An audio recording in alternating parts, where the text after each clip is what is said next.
All right, welcome everyone to my podcast. I'm so excited. I'm here for October for Breast Cancer Awareness Month as well. Miss Monica just told me and informed me that it's actually Breast Cancer Awareness Month, and I'm here with two lovely ladies who are breast cancer survivors. I'm going to introduce them in a second.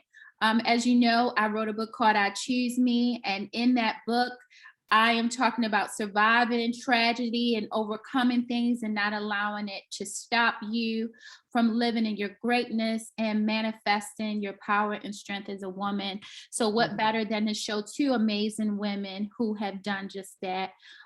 First, let me introduce you to Miss Yvette Pratt, and she's going to tell you a little bit about herself. Hello, everybody. My name is Yvette Napier Pratt.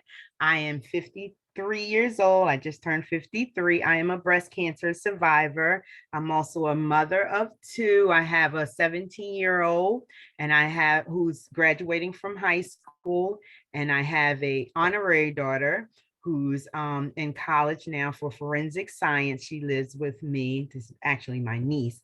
And I have a son who graduated from UVA, and he's doing his master's and playing football at Towson State University. A little bit about me. I am, I should be a doctor too, because I'm a forever student. I'm a registered nurse, and I work for Blue Cross Blue Shield. I'm a case manager, and I also do hospice on the weekends. I've been a hospice nurse for 9 years. Thank God, all my jobs I work from home, so I'm still at my full-time jobs. I'm in my full-time job setting right now, but when I turn my chair around, I do my part-time job. And I also just started going to school for my RN to master's program and management and leadership for nursing, just so I can keep my brain cells going and just the better opportunity, if it comes up. I was diagnosed with breast cancer. And now, as you can see, I live a very busy life. I am a divorced mother of two. I know he ain't gonna see this, but when I divorced, I things it can be messy, and I worked more because I had a plan to take care of my kids. I worked more, he worked less, and so I worked like 100 hours a week just to maintain myself, because I ended up having to pay child support. And I think just I have a family history of breast cancer. My mom and her two of her three sisters had breast cancer. So it was 3 of the 4 women had breast cancer. But they had, I always said, well, it's not going to be me, because their predisposed factors was they smoked. And they were. Oh, I'm sorry, Miss Yvette. I just want to do the introductions first. Okay, that's all right. I can go order the door. Thank you. Okay, Monica, go ahead and tell us about tell us a little bit about yourself, your children, what you're doing right now, etc. Just a little intro, and then we're going to get into some questions related to everything. Okay. Okay. All right. Well, hello. I am Monica French. I am 43, turned 43 July 3rd. I have 2 daughters, Michaela and Morgan. My oldest daughter is 18 and in her first year of college at Virginia Commonwealth University, hopefully becoming a dentist.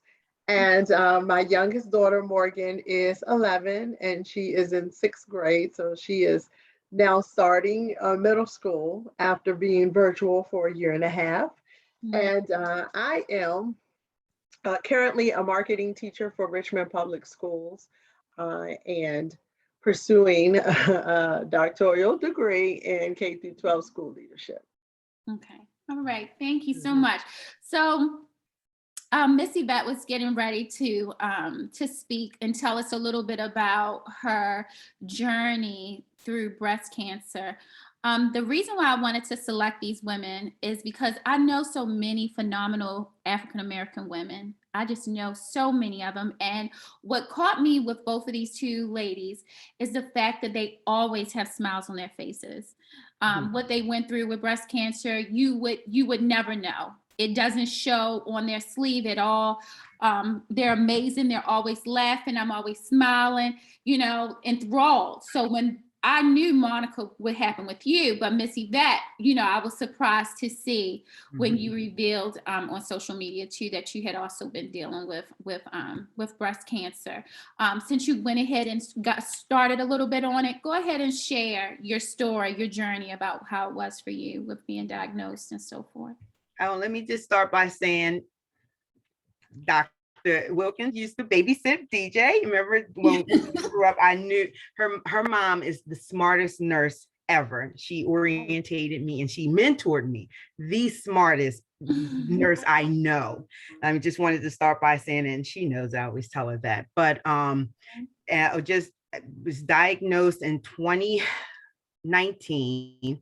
The ironic thing about that, ladies, is a year prior, I felt it out of nowhere. I was taking a bath and I'm on the phone with my girlfriend. I had a lot of things going on. So I'm on the phone in the tub and, we're talking about issues and I'm washing and I felt this lump. At the time it moved and I went to the doctor, had my checkup and mammogram, 3D mammogram, ultrasound would not show up. I figured it was a cyst because one of my other cousins, my first cousin said, "Oh, I have that too." And we just monitor it, every year. So I'm like, okay, but I will always, be on a radar on it.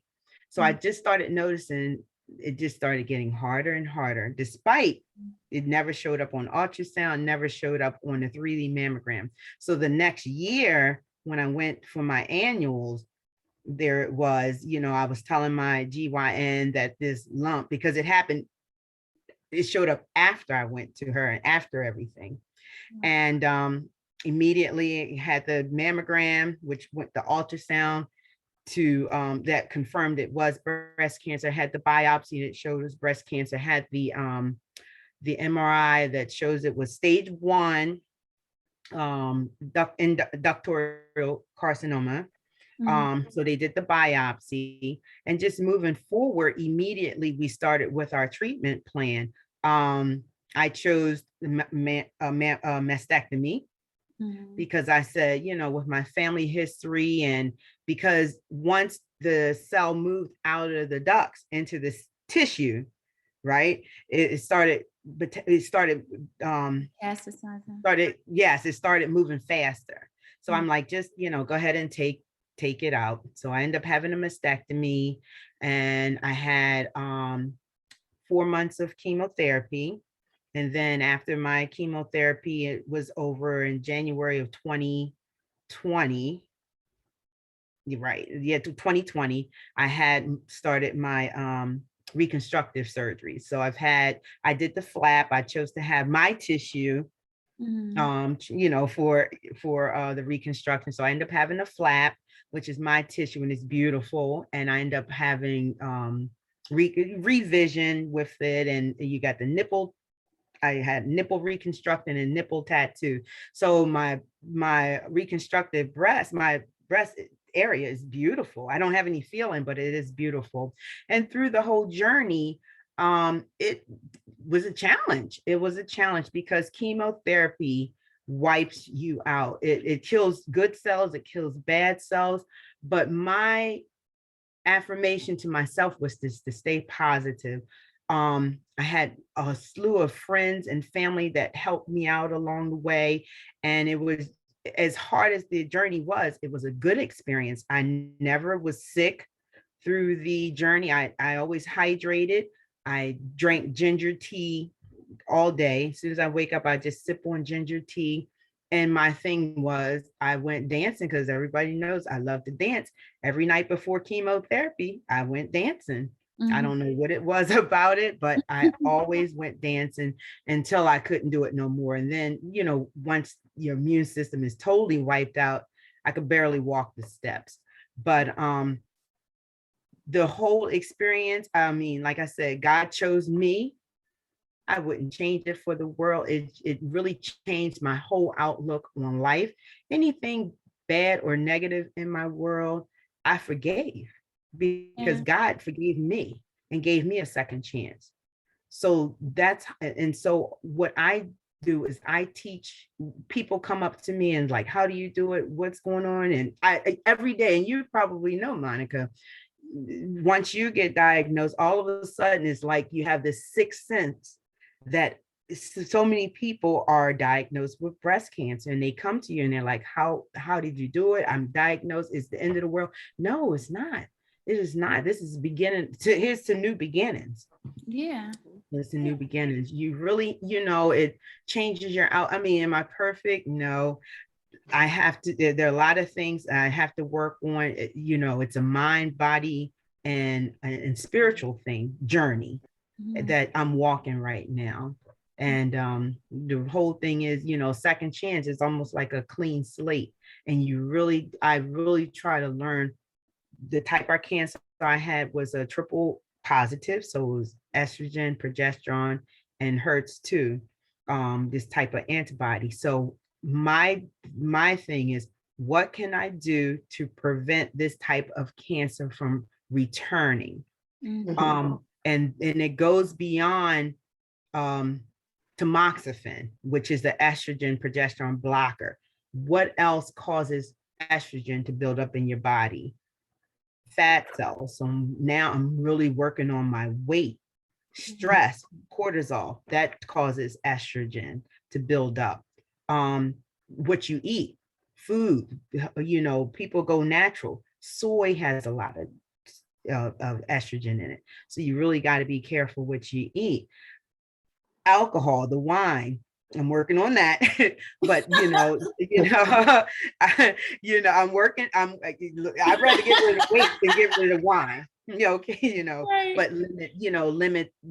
When I do go out, I can put away some wine, but just being honest about it. But yes, alcohol will raise your estrogen level. So that's my journey to say, these are the things that I'm going to do to try my best to prevent this type of cancer from returning. Because I would love to be off any medication, but I know right now with what's going on, because even though I'm not considered, I don't have enough in me to say I can prevent the cancer from coming back. So it is a journey. Okay. It is. Yeah. Monica, what about you? As far, it seems like you might have had the same kind. Is that the hormonal you were talking about before? So go ahead and tell us about your diagnosis as well. Okay, well, one, I would like to say that I was one of those ladies who always did the self-examination, breast checks, and things like that. And I want to stress before I start talking the importance of it, because I was one of those ones who did not. And I turned 40. And initially, when you turn 40, I always go to the doctor on time, but I was going for a regular annual appointment, and I was scheduled to have my very first mammogram because I was 40. My doctor, I've been with her for a while, my OBGYN, and she's the one who delivered my last child, was doing the examination. And she said, "Are you aware that you have a lump in your breast?" And I said, "No." And she said, "You haven't felt it?" And I said, "Well, I'm going to be honest. I haven't really been feeling my breast like that." And she said, "Well, I would like to say that it's nothing, because long time ago in college at 18, I had like a cyst, but it was more of a caffeine cyst. It was nothing big. They told me as long as it moved, it was fine. And actually, after a while, it just went away. And that was on the left side. But this now was on the right side, and she was concerned because it was not moving. So she said, "I'd rather be safe than sorry. I don't want to just say, let's let it go." She said, "I'm going to cancel your mammogram, and I'm going to schedule you an appointment with the radiologist." Now, I can say for me, things started happening so fast, because it's like somebody tells you that, and it's like you start thinking everything like, "Oh my God, what do I do? What if they say I have cancer? What does that mean?" Like, And I told myself, we're going to be calm. I'm going to be calm until my appointment. When I had the appointment with the radiologist, they automatically did the biopsy. They did everything. And they said 2 days later, they called me in. I went in the back and I already knew. It was like I already knew they were going to tell me when I went in the back. So mine was HER2 positive. It had already transferred from my breast to my lymph nodes under my arm. I was stage 2. I underwent 6 rounds of chemo, and then I had 27 rounds of radiation, and then I had 6 rounds of, like, I guess it was a booster chemo of the last, or 2 of the lighter medicines. So I had 4 medicines in total in chemo. And that was started in November 2018. I too elected to do a mastectomy, but I elected a double mastectomy. They told me I had a 50-50 chance in the left side. And I was on, like, I don't even want to take this chance of it happening again. So I elected to have a double mastectomy. And then, of course, my surgeon put me with a plastic surgeon. I ended up having DF flap too. So I was a little afraid of implants, but that's just me personally. And when they said I could use my own tissue from my stomach, I was like, well, I could get rid of some stomachs. So it was, and like Miss Yvette, I don't have any feeling, but it's okay, I'm here. And they did do nipple reconstruction, and I did get nipple tattoos. I feel healthy now. I feel normal now. It's a lot to what you go through. But like she says, when you come out of it, you come out a different person. I was sick several times with infections. I went to I know I was in the hospital more than I ever can say I've ever been in the hospital. But I meant I was going to stay positive. I meant I was going to stay in prayer. And I meant I was going to stay with God through it. And I meant after it, I was going to stay with God, and I was going to mind, body, and soul restore myself with Him. And it's a journey. Yeah. It's so funny, Monica, that you talk about how you were giving yourself you were kind of slowed down with giving yourself breast exams, because up until you told me that you had breast cancer, I was giving myself breast exams. Once I found out Monica had got diagnosed with breast cancer, I didn't even want to touch my breasts anymore, because it became real, because her first mammogram, when she got her, I'm 42 now, and at that time we both were all turning 40. And when Monica called me, a lot of times I'm running my mouth, saying everything. And I think you said you tried to tell me the first time, and then I did. The second time you told me, I literally started crouching down in my car. Like I had suffered from anxiety disorder. So it's like, Monica starts to tell me this. I feel like I'm at the hospital. The doctor is telling me I have breast cancer too. I literally started crouching down in my car and feeling like my whole soul was falling apart. And, I didn't want to take it away from Monica. And I was like, but I just felt like I was just internalizing. I call myself an empath, just internalizing everything. The next day, I felt like I had like a little mini anxiety attack at work too. And I couldn't even touch my breasts anymore, because it scared me so bad to think about that experience and that happening. I had an experience this past summer where they had found something in my breast. Well, they thought they found something. And I was on vacation in California visiting Dio from college as well. And they kept calling me. And then some of my other girlfriends were like, well, they had a lump and it wasn't, it was okay. And it was surprising. So how many people might have had a lump and it was okay. But what happened with me is they didn't smooth it down good enough. So thank God, you know what I mean? It wasn't smoothed down when they did the mammogram to see it. Okay. But after Monica, I hadn't even made my appointment yet. And I was like, oh, I had told Dio after I got off the phone with you, and me and Dio was like, let's get ready. We're going to get this appointment of how important it was to go ahead and start that. A lot of you guys, I know Monica continued to work while she had her breast cancer. And I know that is amazing because a lot of us, and I know you're a single mom, Monica, and I know you were saying too, Miss Yvette, that you're divorced. You know, you've been divorced for a little while and you still have a daughter. She's in high school, right? Still in high school.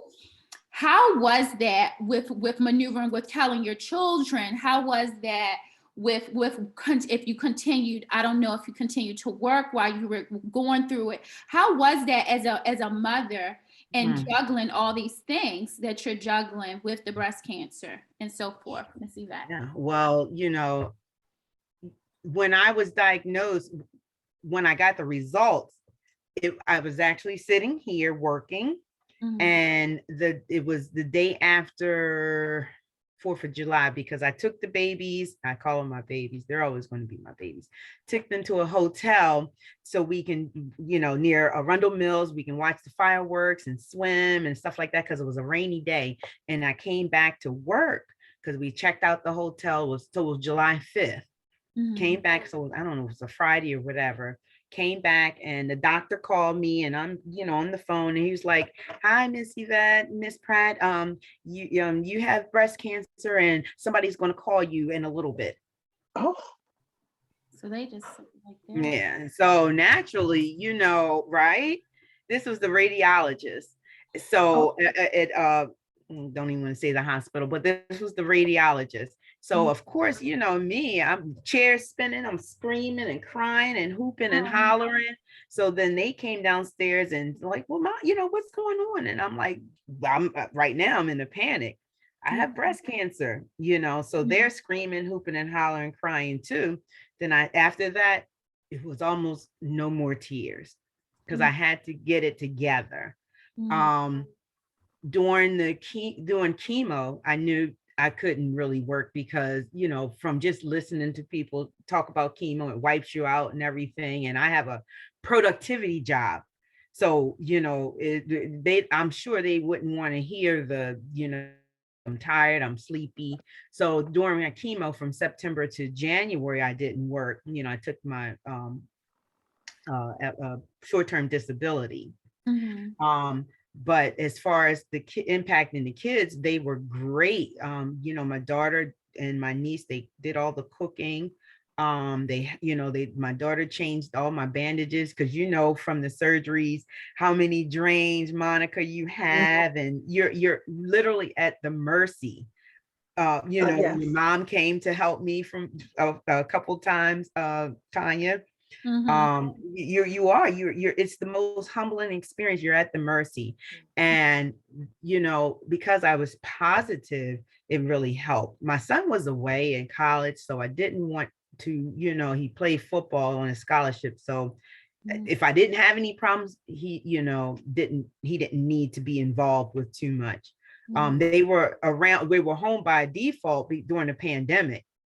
So after my flap surgery, Monica, you know, everybody was on, it was in March. It was in March, and I was in the hospital, and they right during the pandemic, and they were like, you know, everybody's coming home for a little bit of time, and they never went back to school, and DJ didn't go back to college until July. But one thing about it all, I'll say, the tail end, once it was all done, because our babies, they don't know adversity like they just experienced. It was traumatizing. It was traumatizing to my daughter. She really had to, because everything just hit her, you know, school and that, my mom, and just taking care of me and cooking and doing all this stuff. So, you know, we really had to focus on her mental health. You know, like I said, it's not, if nothing's wrong with me, I'm good. You know, I'm not going to be sick or whatever. So I had to kind of turn the tables to work on my baby's mental health, because it was traumatizing through them. What about you, Monica? I know this girl right here was doing her doctoral work while she's like going through chemo, working. I'm like, yes, Monica, award. Woo! Part of why I wanted to do something like this, because I think a lot of times that people don't see the stories. You know, we celebrate celebrities, we celebrate people in the media, but Black women, I'm sorry, we just have a lot on our shoulders and we keep it moving. We don't just sit down and just cry ourselves to sleep and worry. We do cry now, but we just don't let it defeat us. It's something different that's in our blood or something. I don't know what it is for us to overcome things. And Monica, what was it like for you? I know for the kids and everything and working. Well, I will say this. Initially finding out, it was like I don't know, I just had some sort of epiphany, and I just told God, listen, you brought me to it and you're gonna bring me through it. And all I can say is I'm going to count on you every step of the way when I can. And I will be a living testimony to say there are times I laid in that bed and I said, I can't. And he picked me up. So that's my testimony on that. I had support of family, support of friends, my job, you name it. Of course, my mom was never going to leave my side. I did not carry it was not hereditary in my family. Nobody had it. I think one of my great uncles, his wife, long time ago, but she's not. He's related to us. She's not.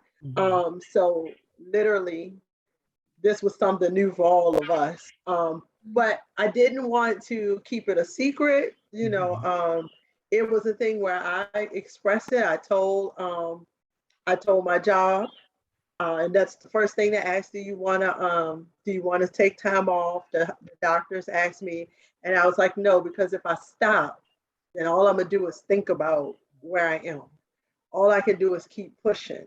And so my surgeon, she said that when she was younger, her father had cancer, but they didn't tell her.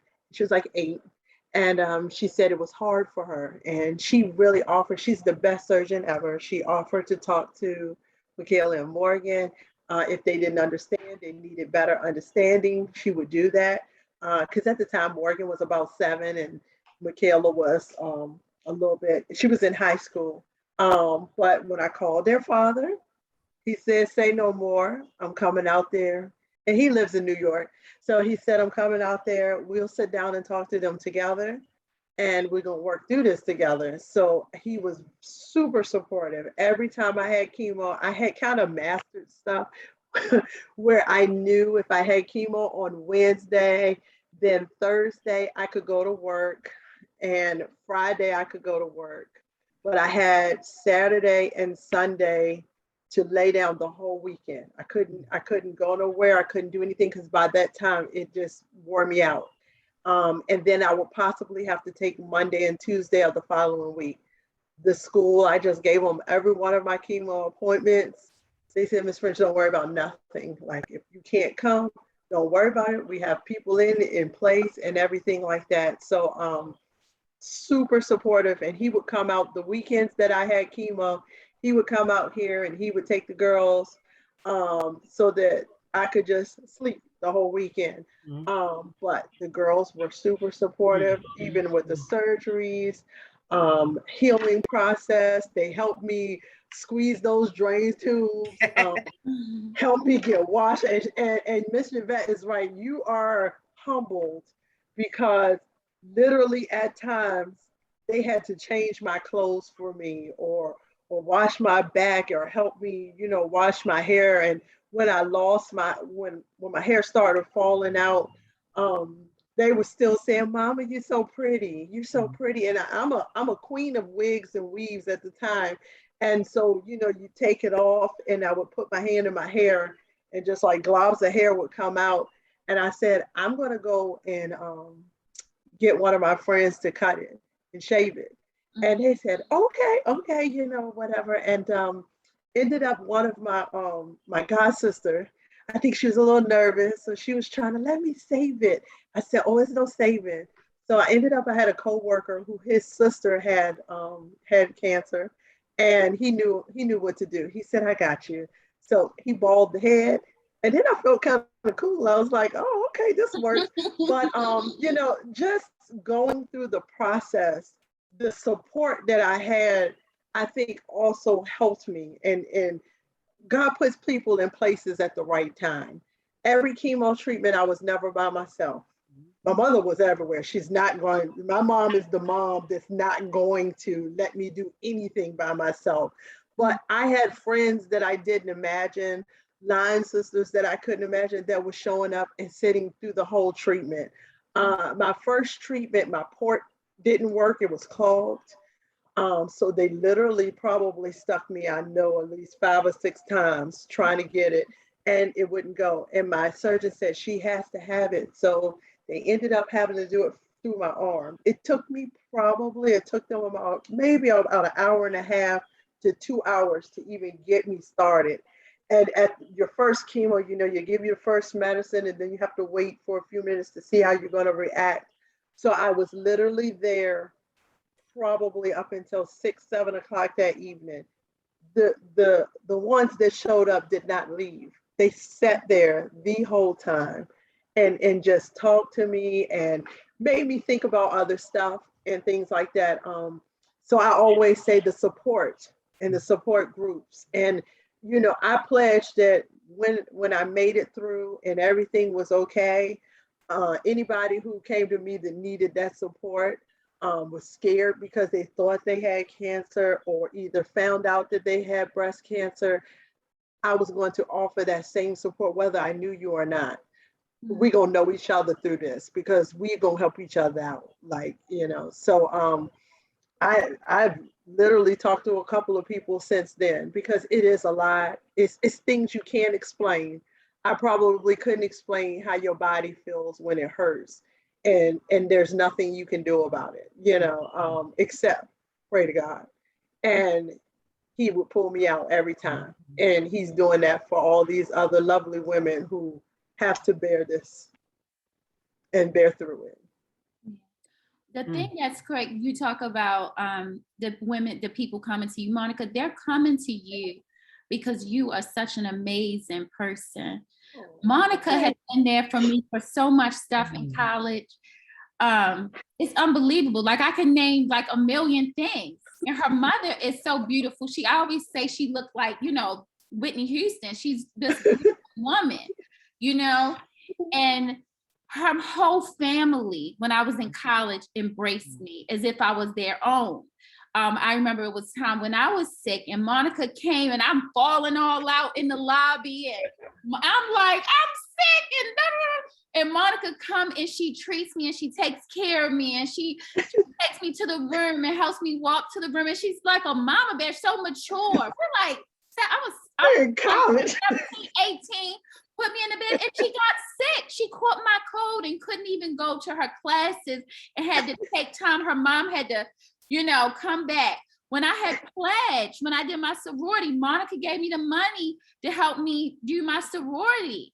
Her mother, I used Delta. I ain't gonna lie, I had Delta white on and Delta pearls to be an Alpha Kappa Alpha. Here it's out the closet. They got me dressed for my initiation.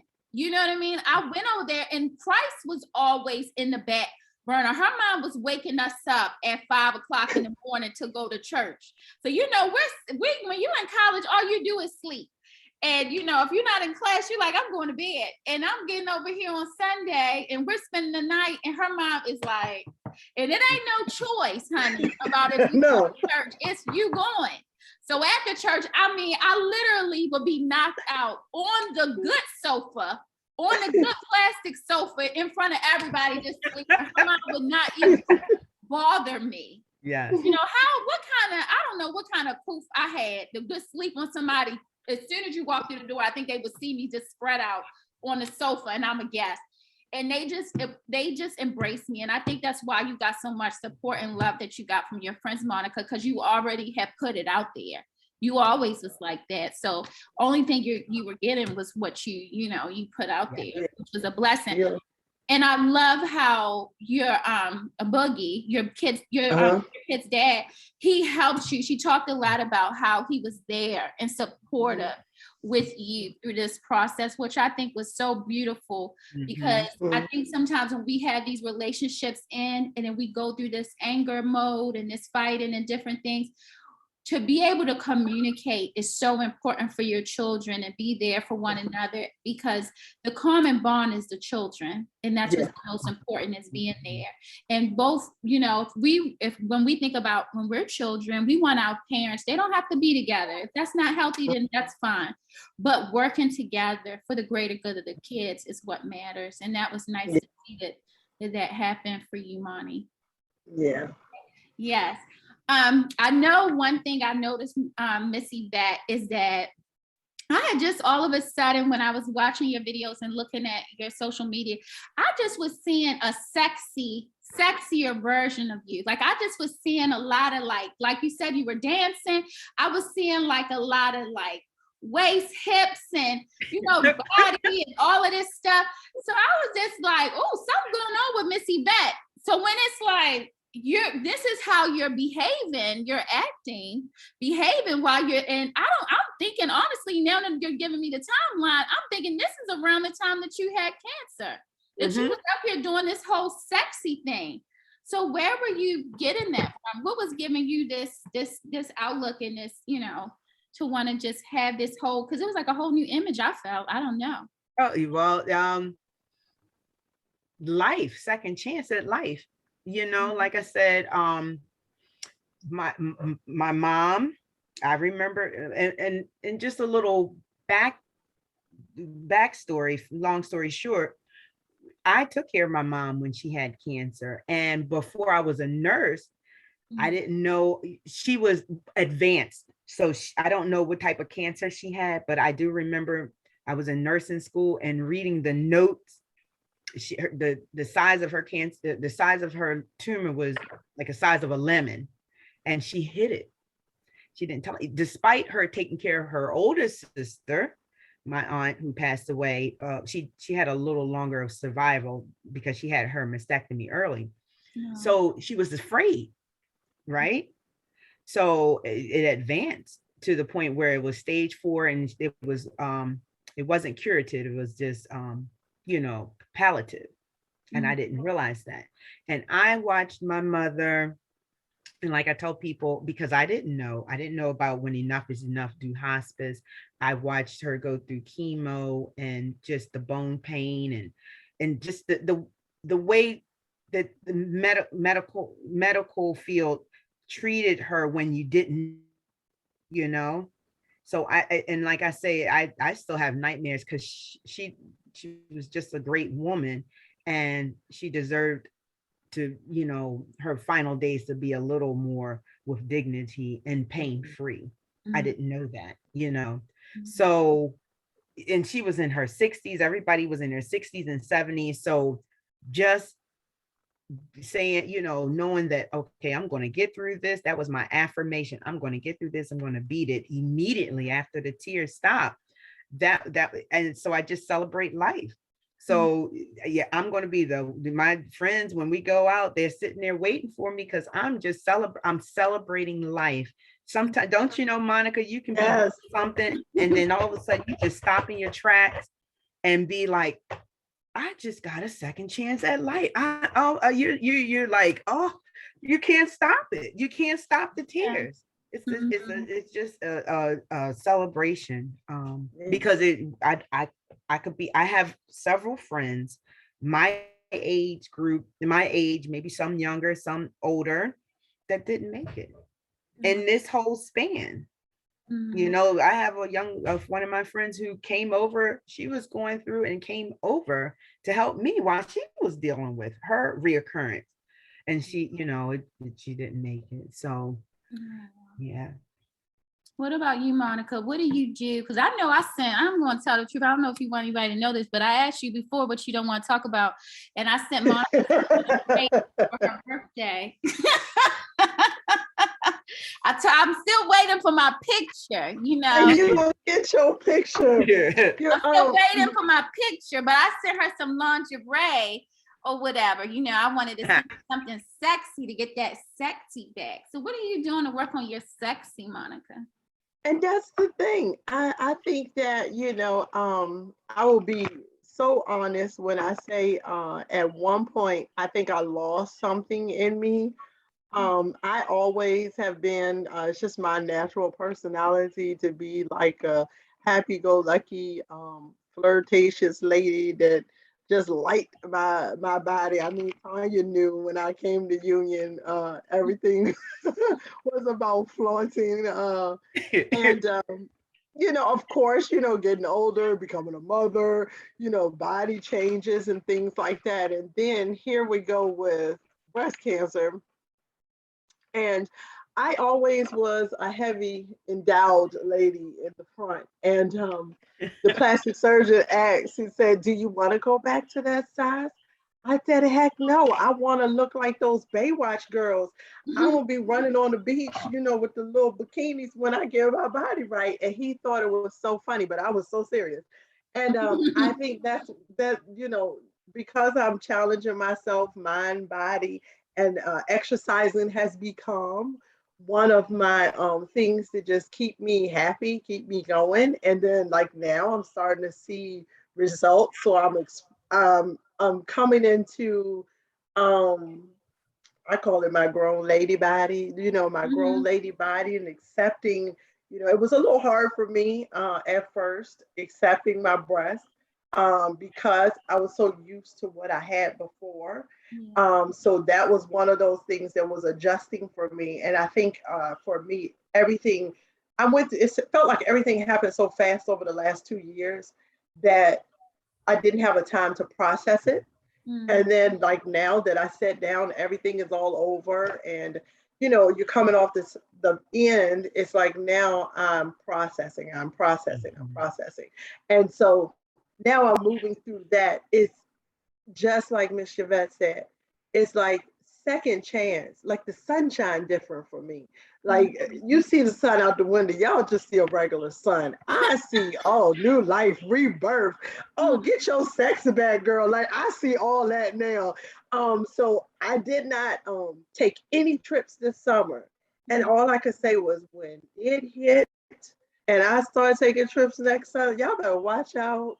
I don't mean no pun intended, but you're gonna get them pictures and then some. Do you understand? Um, Okay. just because I just, I'm feeling good. I'm feeling myself. I'm happy. I'm still going through emotions and things, but I come out on the other end with a smile on my face, for new life. Yes. I think that's how in my book, I Choose Me, I went through a lot of it is about my marriage, a lot of it is about my childhood. I've always had adversity, and I always saw that through that I worked my hardest and I came out on top. It really challenged me to be who I am today. Even getting my doctorate, I was in an abusive relationship, and I was told a lot of negative things. I was told, nobody's going to want you. Nobody's, you have stretch marks. You're talking about coming into your grown woman body. You got stretch marks. You have loose skin. You have this and you have that. You have 3 children. And usually when you're in a relationship like that, the person is telling you that to keep you there, to make you feel like you have no other choices and you need to stay. So when I left, and when I left, it was hard for me too. I was going through a lot of tragedy as well, because I had dealt with a cousin of mine had died, and she had cervical cancer that she had been fighting for 10 years, and then it had moved to her lungs. So I had that. She actually died when I was at the hospital. So I was there when she had her last breath. Within that month, my father died right after my doctoral program. He literally, I think, after doing my oral defense, I think it was maybe 2 weeks. So he died 2 weeks after the first person died, who's my cousin. And then another lady had passed away, who I called my grandmother, who I had been taking care of and visiting her for 7 years, had passed away. So 3 people within a month. So I felt like my support system was gone. Like I felt like the people who really supported me leaving my ex-husband, I didn't have anymore, And now it's like, when I look at my life now, like, I'm on social media. 1 minute I'm speaking on this, and next minute I'm in a cat suit. You know what I'm saying? Yes. Because it's just like, I have the 3 kids, and I have people like, what you wearing that for? You got a whole doctorate. I'm like, what does that mean? What does that even mean? You know what I mean? What does it matter? This is me living in my own. People don't understand that I was in a relationship where what I wore, I couldn't even wear what I wanted to wear. Like, my clothes were bought for me, and I could not wear what I wanted. It was 2 sizes too big a lot of times when I was going to work. If I didn't wear the right clothes, then there was a fight going along with that. So being able to be on my own, travel, I didn't think I was going to be able to travel. I travel by myself, and I talk about those stories, and I choose me. Like you said, Monica, when I see a sun out there, it's a totally different experience, because I too feel like a survivor, of something that I'm living for me as well, not just for my kids, but I'm living for me, and I'm doing things that I want to do, that I like to do. I'm going places that I want to go to, and I'm making myself as equally as important as my children are. And now that I'm single, I don't have, but if I was still married, or I was in a different relationship, I would still be just as important as that spouse is too. It wouldn't be like the kids, God, the kids, the husband, then me. You know what I mean? It would be God, then me, then the rest, because you have to love yourself first, and know how to love yourself first and be comfortable with yourself before you can even go ahead and be able to spread the love amongst those people. That's what I believe, Yeah. I know we talked about this renewed strength, this renewed faith. What would you say to someone, Miss Yvette, who is just finding out they've been diagnosed with breast cancer? What advice, or what could you say to them? Well, first, I definitely tell them, cry, mourn your past, because this is not your future. So it's okay to cry. It's okay to go through those stages, and then you celebrate, and then you go through, and be strong. I'm here for you. It is important. The reality is, I had a friend of mine. The reality is, you do have to get your ducks in order. You're never alone. I wouldn't, you can be in the town all by yourself, and walk up to me and say, hey, by the way, I have breast cancer. I see you wear your pink bracelet. Oh, you're not alone.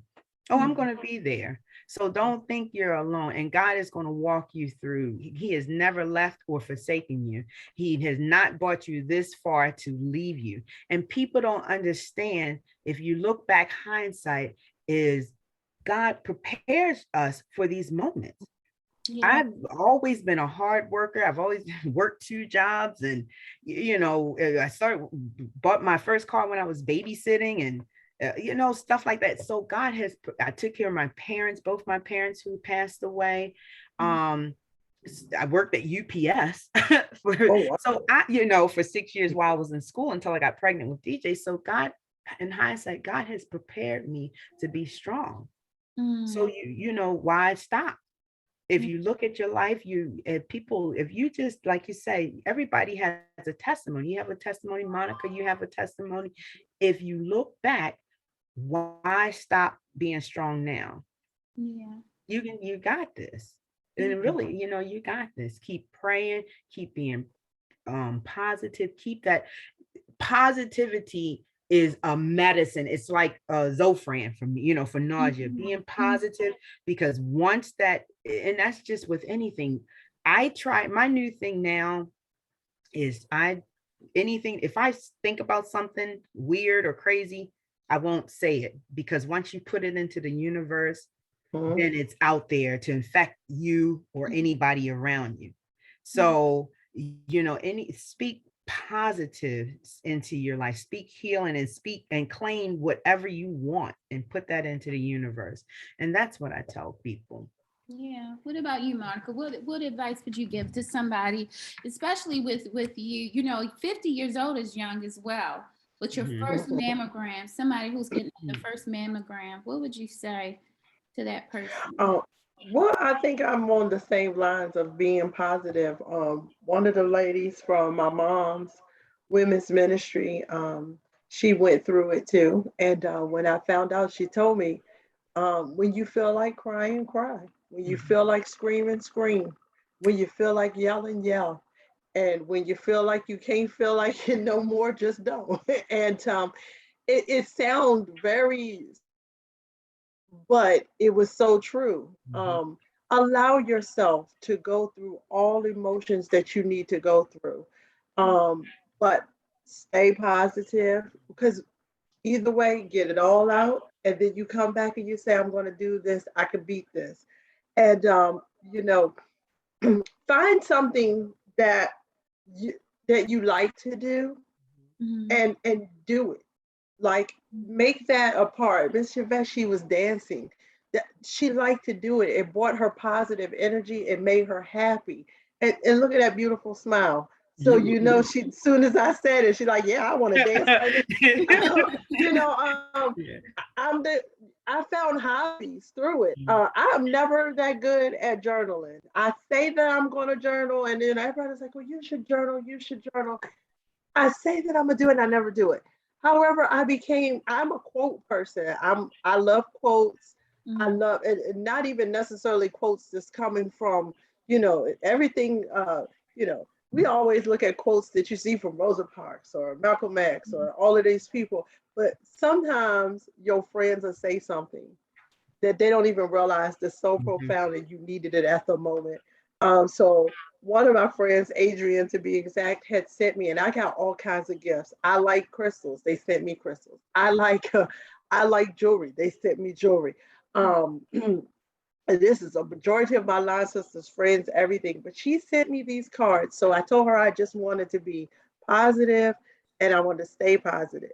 Mhm. And so she sent me these cards that said, "Today I am grateful for." So every time I was feeling bad, I didn't want to say negative thoughts like, "Oh my God, I feel so bad. I hate it here." I didn't want to keep doing that. I wanted to think about something that made me happy. Mhm. So that became my thing. Today I am grateful for. And a word would come to my head. And then I would quickly either find a Bible verse or I would find something, Mhm. a quote or something that went with the word. And I ended up filling up this board, and I'm still on it now. And it's ironic, but that's my thing that I tell people: find something that makes you happy, and do it throughout. And when you feel those moments that you want to complain, or you want to feel negative, do what makes you happy, so those positive vibes and positive energies will come back. I was so sometimes I ended up being so positive. I didn't want people to cry. I didn't want, not saying I didn't want you to cry for me or things like that, but I couldn't take it. I can't take it in a regular when somebody cries. So if I told you that I had cancer or whatever, as my friend or my family, I would tell you, go ahead somewhere else and cry, get it out, and then come back and talk to me regular. And then I found myself consoling them. It's okay. I'm gonna Yeah, be you was okay. consoling me. I felt terrible. I was like, oh my God. I mean, because naturally people don't know how to handle it. But for me, I felt like I know I have to go through this journey. I'm going to be strong through this journey. I'm gonna allow myself to feel, but I'm not going to allow it to break me down. Yes. And do what makes you happy. Be positive. I think those are like the main two. Be positive and do what makes you happy. Mhm. I like the fact that y'all both said if you cry, if you need to cry, cry. Because I think as Black women, we are Mhm. always taught from a young age, to be strong. And I know I saw myself, I would tell my students, put your big girl panties on, and I Mhm. would tell, and I would, most of the times I've taught minorities, Black Mhm. students. So I'm telling them that. And I say the same thing in December. Oh, get up, don't cry. And I think sometimes that's important, to allow ourselves to feel. And Mhm. I go to therapy. I've been going to therapy for the longest time. And it shocks me that so many people are hesitant or slow to seek therapy. My therapist is almost like a life coach to me. We talk about my book, we talk about everything, my life, my career, everything. And we have our relationship, and it helps me to grow. And when I start talking about crying or something, she's like, why do you look at that as such a weakness? You call that your weak side. It's okay to be vulnerable. You know what I mean? To be vulnerable and allow yourselves to feel these emotions that you're going through. And I'm just starting to be comfortable with doing that, with allowing myself to hurt. And if I need to hurt, and if I need to sleep, sleep. And if I'm happy, be happy. And if I want to hang out and dance, I dance. If I want to be wild, I'll be wild. Like, just doing what I want to do. And just, all I think it's a balance is what's important, as I'm seeing ladies here. Being vulnerable, excuse me, I didn't mean to cut you off either. No, but being vulnerable is one of the things that I always had a problem with. I never knew how to be vulnerable. That's probably why, I've always been the person, I guess that's why I went into teaching. It's like I'm always counseling, or I'm always feeling like I'm giving advice or whatever. And the question came to me: who's going to counsel the counselor when the counselor need help?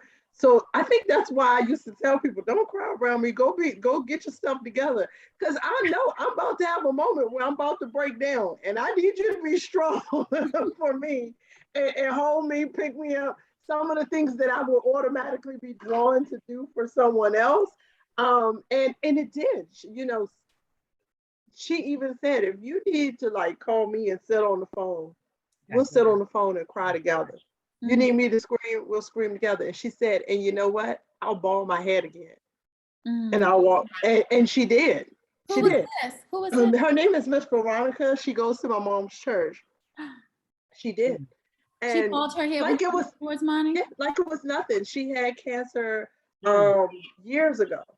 And she knew she just knew what it was like. And she said, I'll do it again. And next time I saw her, she said, look at me. And it was, she's beautiful, and beautiful lady, beautiful soul. And it made you feel comfortable. It made, it's things people don't have to do that they're just drawn to do, from all the gifts, from all the just calls from people. Are you doing okay? How's everything going? I don't really, and even with the ones that say, I don't even really know what to say. I just want to like say hi or whatever. All of those things are things people need. So, getting back to your question, for somebody who finds out that they have breast cancer, accept your support, whatever way it comes, because not everybody knows the right words. Not everybody knows, they can't begin to know what you're feeling. And they're trying their best. They're only being their best versions of themselves for you. So accept it. Accept everything that comes in the way that it comes. It might be packaged funny, but they're trying.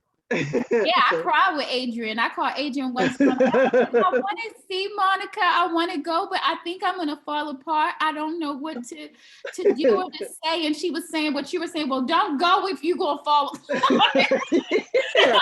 Yeah. I was like, I'm having a hard time with this. Yes. One of my line sister Nakia and my friend Shawana, they were at every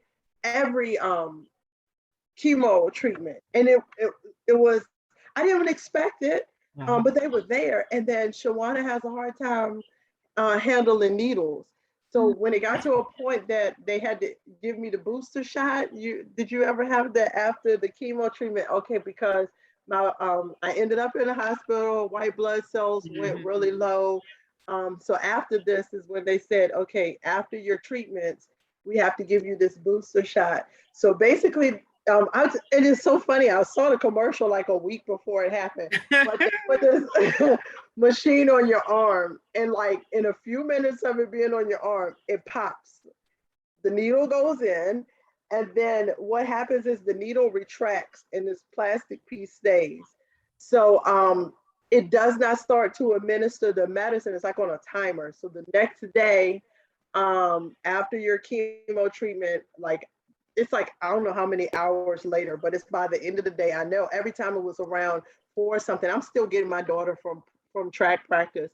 And I would be sitting at my sister's house, and then all of a sudden you would hear like start administering the medicine. So my sister would be like, oh, she's getting her medicine. So Shawana couldn't take the needle, but she would stay there. She'd be like, I can't hear it. At one point, she's like, I gotta go.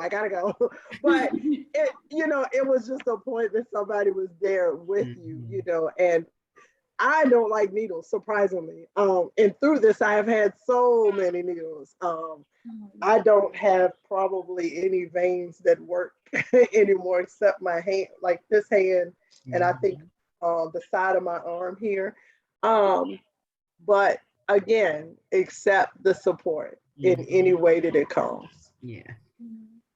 I'm just so happy that you ladies allowed me to interview you, to shine a light on what it's like dealing with breast cancer, and that it does not have to be the end of all as far as your spirit is concerned, that your spirit is strong, and that what I got from your message is that the Lord gives you what you can handle.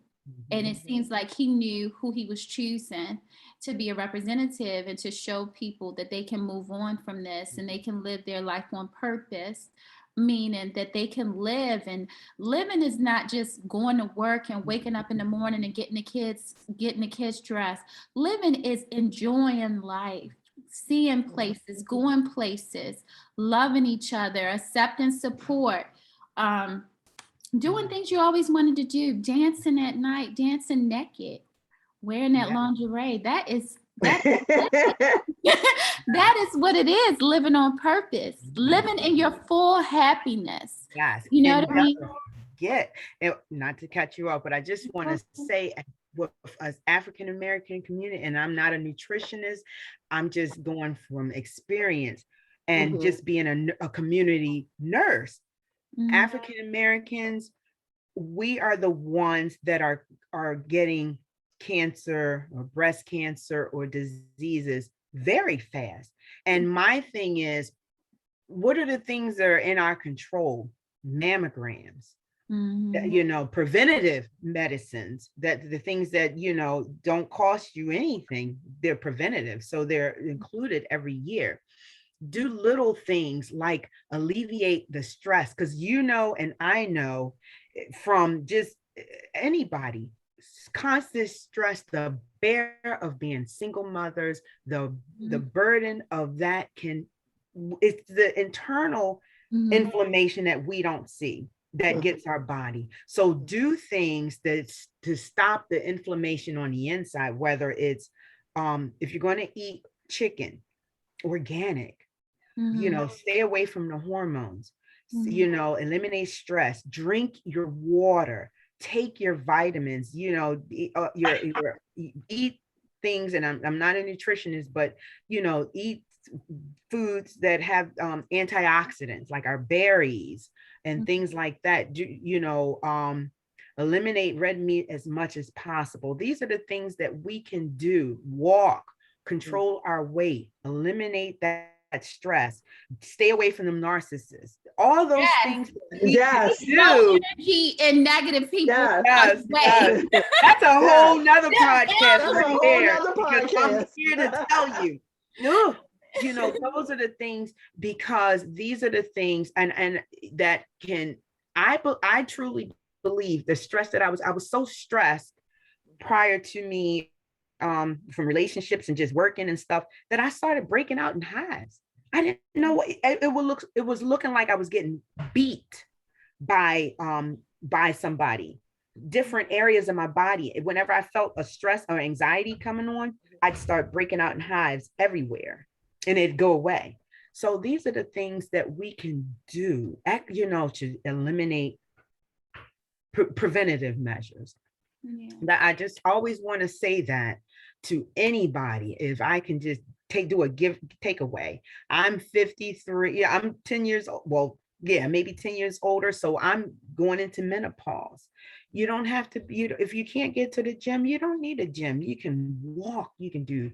I take my weights and dance. Of course, I'm always dancing around the house to my, my house music, push-ups and things like that. Those are the things you don't need to be in the gym if you don't want to be, if you can't afford it. I work out at home too. Exactly. I'm telling you, get that support. Have your sister circle. Speak positive into your life. But I'm telling you, if we just get that message out one at a time to our women, because we are African American women, we are getting it by the boatload. This is an elite group that do not want members. It's an elite group. We love each other. I'm loving Monica. But I don't want no more members. I don't want any members of this group. No. And I think it's another thing to tell your story. Yes. Tell your story. Don't be silent on it, because even her offering preventative measures, it helps people. Yeah. Even when I say do your own breast exams, it's lessons learned that we're just trying to convey to everyone. So that they will take the measures to prevent this kind of thing from happening, and utilize it, each other. That's what we're here for. We're here to support. We're here to love. We're here to, it's a sister circle. It's a sister circle. Sister circle. Exactly. So, those things are important, and know that you're not alone, because I think that a lot of times, when you get those words or you hear those words, the first thing you do think is that you're alone. You feel alone. So you're not alone. That's why we tell our stories. That's right. Yes. I wanted to write this book. I wanted to write the book I Choose Me, because I knew it was other people in the story, and I shared so many different aspects of my life, and it was hard, revealing that much information about myself. And just the connection with women, because I just know so many amazing women. I want to thank you ladies today for allowing me to interview you. I know that somebody's going to get such a great message today from what you guys talked about. Remember, it's Breast Cancer Awareness Month. Remember to check your breasts. Monitor them, get your mammograms. Once you hit 40, you're starting on your mammograms. Get them. Sometimes they'll tell you, don't worry, you don't have to get it. Get them every year. Okay, don't listen. Get them every year. Okay, all right, and stay prayed up. That's what it seems. If you hear through our voices, God is the mediator, the instant message between all of us. So stay prayed up. So yes, I want you guys to who are listening to choose yourself. Please tune in for more of the podcast. I'll be celebrating more women. And just choose me. I love you guys for coming, and thank you so much. Thank you, Tanya. My breast sister. Nice to meet you. And I'm so proud of you, Tanya. You're amazing. Thank you for allowing me. Yes.